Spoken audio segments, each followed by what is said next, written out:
one of the most remarkable real-life examples I've ever witnessed of the power of belief in God. I'm just going to say it as it occurred. I have a good friend who for many years struggled with alcohol and drug addiction of multiple kinds. Incredibly kind person, incredibly successful in his career, married, 2 beautiful children, multiple relapses. Yeah. Crashed his truck at 7 in the morning after getting intoxicated at 6:30 in the morning. Got out of that one, happened again and again, multiple rehab centers of the sort of standard treatment, et cetera. And then ultimately enough happened within that whole set of circumstances that his wife said, this is it. You've got to solve this or we just can't be with you. A very scary situation for everybody involved, including him, who absolutely adored his family.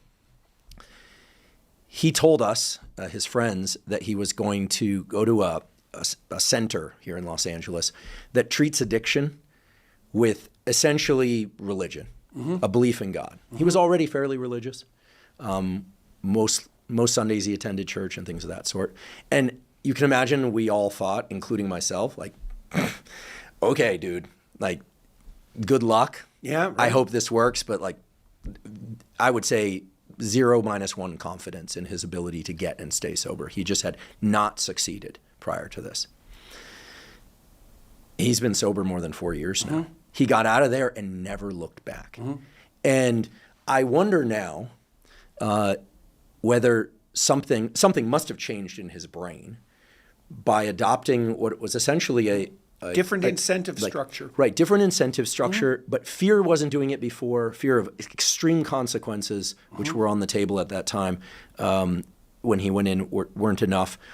Something about going there and the work that he did there allowed him to then, it's almost like he got another prefrontal cortex, a more powerful prefrontal cortex. So maybe we could talk about that. Well, that's not a bad way of thinking about what it is that people are trying to do when they say pray.